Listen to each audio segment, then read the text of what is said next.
The fight for the fourth and final playoff spot is heating up, and both KKR and Kings 11 Punjab have shown today that they're not going to go down without a fight. You're watching another episode of End of Days Play, and this is Uninvited Opinions.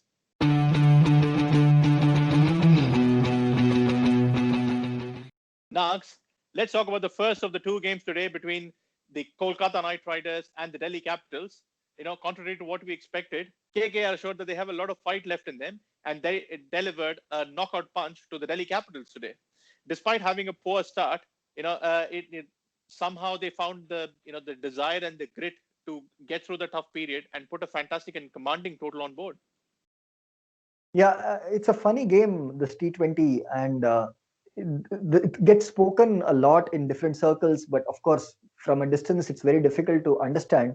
But probably the influx of somebody as experienced as Sunil Narayan could probably spark a resurgence of sorts in the KKR ranks to an extent that they came out victors comprehensively against one of the top two teams in this tournament, Delhi Capitals. So, as you said, despite a slow start, they were around 40 odd for three in the eighth over, and Delhi were actually on top of things. And in walks Sunil Narayan. He walks in at the fall of Dinesh Karthik ahead of captain Owen Morgan, which could have obviously raised a lot of eyebrows. And I dare say, had it been a failure, this move would have been criticized immensely. But that was not to be the case. In company of Nitish Rana, the two of them stitch a stupendous partnership at a double quick time and add in excess of 120 in the partnership. And that lays a platform for the final assault when Sunil Narayan fell and Morgan walked in. Although they could not manage as much as they would have liked in the final few overs, they still ended up with 194, which was a huge total in Abu Dhabi given all the games so far. And Delhi were up against it right from the very beginning. And the one has not lived up to his big billing was Pat Cummins with the ball. And we've been complaining that he's been economical, okay, but then he's not been among the wickets. And today was a perfect occasion to change that. And he started off by brilliantly trapping Ajinkya Rahane leg before, and then getting the immovable opener in Shikhar Dhawan of late with a beauty of a delivery that up the off pole. So from there on, it was like Delhi always had to play catch up. They had to preserve wickets. At the same time, they had to try and keep up with the run rate. They managed to stabilize all right, but when they tried to accelerate, things went completely haywire. And that was when Varun Chakravarti was introduced into the attack. And boy, did he have a great time. There was pressure mounting, so you knew that the batsman had to come hard at him. And once one of these settled batsmen in Iyer and Pant fell, it was immensely difficult for anyone walking in. So despite of the firepower of the likes of Stoinis or of Hetmeyer, there was no way that they could basically keep up with the run rate and eventually stumbled. Yeah, I mean, we've seen Varun Chakravarti, sort of grow immensely over the course of this tournament. We've talked about him earlier, in the season. He's only played a couple of games in one of the previous seasons, got injured, spent a lot of time away from the IPL, came back into this year's IPL, did not play the first few games, but then ever since he's come on, he's taken on the mantle of the lead spinner for KKR. He's not someone who really turns the ball that much, but he's very accurate. And he has just about enough variations to create confusion in the minds of the batsmen. And that doesn't, they're just not able to size him up and line him up and hit him out of the park. And it was just reward for some excellent bowling that he's demonstrated right through the tournament. And I think what will please KKR most is that the fact that they've got a lot of people sort of putting their hands up in a pressure situation, be it in the batting it was Nitish Rana and Sunil Narayan. And on the bowling front, it was Pat Cummins. We talked about Varun Chakravarti. And the bowling effort overall, to keep a team like Delhi to 135, was a fantastic effort today. Yeah, and I think Delhi, now having had two losses in a row, have a few questions to address. The firepower of Stoinis and Hetmeyer needs to be better utilized. Also, there is trouble at the top. They actually replaced a struggling Prithvi Shaw with Ajinkya Rahane. Rahane had already come into the team, batted at number 3 on a few occasions, but hasn't had the best of times. And I think his IPL actually just went from bad to worse, falling for a duck today. So there are some places now that needs to be tightened up for a game that started with being in Delhi's grasp. They just let go of that grasp, and Kolkata very expertly bossed the game from that point on. Both Mumbai and RCB would be licking their lips looking at Delhi's performance today. Delhi are just starting to show a slight dip in form. They've, I think, lost 3 games in the past 5 matches that they've played. So I think they need to probably pull their socks up. Otherwise, they'd slip off the top 2 and end up finishing third in the race for the playoffs. Who's going to be your pick for the man of the match? That we discussed there are a number of contenders. I think we'll go with Varun Chakravarti.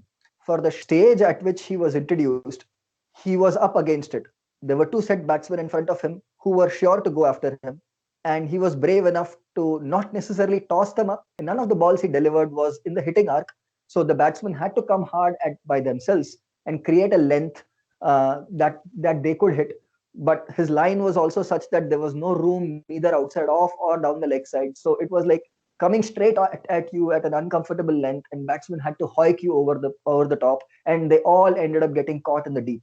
So obviously the large outfield of Abu Dhabi helped, but I think Varun Chakravarti made use of those dimensions of the field and was brave enough to put those balls in the right spot. So I think he remains the man of the match for me. The thing that I like the most about him is that he's almost expressionless. Whether he gets hit for a 6, even when he got a 5 for today, I think he didn't. There's no over the top celebrations, no yelling out of pent frustrations. He just turned around, went back to the umpire, and then he realized he didn't have a cap to collect from him, so he just walked around and then pumped fists with his teammates. So right. So looking at the second game of the day that we've had today, it was between the Kings 11 Punjab and the Sunrisers Hyderabad. Again, two teams which are coming off confidence-boosting wins and who are looking to make a claim for the last and final playoff spot. And we had a low-scoring thriller. Just the kind of low-scoring thrillers that I really love, where batsmen really have to work the way around and try and produce the goods. So, what did you think of the game today? Oh my God. So T20 cricket can be exciting in more than one ways. So we had on one day Kings 11 failing to defend a score in excess of 220. And here we had Kings 11 successfully defend a score of 126. Sunrisers came out with a great plan. They had actually gauged the pitch perfectly. So they had the right bowlers bowling the right length, taking the pace off. And Warner was on the game. He had the perfect field set for the best batsmen, and even the likes of KL Rahul and Chris Gale struggled. And let me tell you, having Rashid Khan in your side is like gold dust. His 4 overs are so difficult to negotiate. Forget about hitting them out of the park. It's in fact even surviving those 4 overs is so difficult. He bowled an unplayable googly to bowl Rahul through the gate. Oh my God, Rahul did not have a clue about what that ball was going to do. So when you have 4 such overs in the middle, and when the other bowlers also carry their own weight and bowl intelligently, then you know that the opposition is being perfectly strangled. And that's exactly what happened. There was a period in which Kings 11 hadn't scored a boundary for close to 11 overs. And that's unheard of. It was in the end, even the likes of Nicholas Puran, who had to scrape his way through and just scored 2 boundaries in a stay of 28 balls, scoring 32 runs. But I think that proved to be just enough in the end, because when they ended up with 126 in the mid innings break, I thought they had not enough runs, and Sunrisers would basically canter to a victory. Yeah, I think I'd just like to spend a minute on Nicholas Puran there. Quite often, across, in this tournament, his talent is undisputed. We all know what he's capable of. What has sometimes been questioned is his temperament. So I was quite pleased to see him play that mature role, kind of see his team through to some sort of fighting total and stay there till the end, so that at least they had one capable batsman, to muster whatever runs they could. And when Sunrisers started their innings, the way they started, the way Warner was hitting the ball, it felt that this was also going to be a one-sided game, and they would finish the chase in a canter. But then once Bishnoi was introduced, and then he got Warner through that inspired review that the Kings 11 took, They then started slowly applying the squeeze. Murugan Ashwin bowled Johnny Bairstow around his legs. Manish Pandey had an absolute nightmare of a night. He was so fluent the other day, and he was just struggling for rhythm today. So, so much so that he was getting his runs at a strike rate of just around 50, which was, which just shows how, cricket sort of balances things out, which is really funny. And then they just kept applying the squeeze. None of the batsmen could really get set. The wicket, as we were discussing earlier, was two paced. It didn't afford the batsmen the easy pace to sort of hit through the line. And then they just kept losing wickets at the end. And a lot of credit must go to the Kings 11 bowlers as well. They didn't lose their belief. They kept going for wickets, kept things tight. We talked about Bishnoi. He had a good game. Chris Jordan had a very good game. Arshdeep Singh had a very good game. So towards the end, they took a clump of wickets in the 19th and the 20th overs. Even though Sunrisers needed less than 20 of the last 2 overs, those late wickets meant that they couldn't get anywhere near the total. Yeah, I think this is another game where Sunrisers are going to basically feel that they let go of the opportunity, because they had actually assessed the pitch perfectly in the field, and they knew they had to come hard in the power play when they were batting, and that's exactly what they did. They scored in excess of 50 in the first 6 overs. So they had ticked off nearly 40% of the total in the first 6 overs. And all that was needed was to grind the opposition in the remaining overs, to milk them for ones and twos and get them over the line. And when Sunrisers at one stage were 100 for 3, you knew that this game was almost in the kitty for Sunrisers. And that's where Kings 11 started applying that pressure, and none of the Sunrisers batsmen basically stood to the challenge. I think this defeat is going to hurt Sunrisers a little bit, and will act as a big confidence booster for the Kings 11. They've now won 4 games on the trot, and they're almost doing a Mumbai Indians. In the sense that Mumbai has always been the team that does poorly in the first half of the tournament and picks up pace in the second half to make it to the playoffs. Who knows? They might probably just end up doing that. So it'll be interesting to see. Your pick for the player of the match? It's a difficult pick, but I think I'll go with the panelist's choice of Chris Jordan. He bowled the tough overs, and he came up with the goods of nicking off those 3 wickets in the end.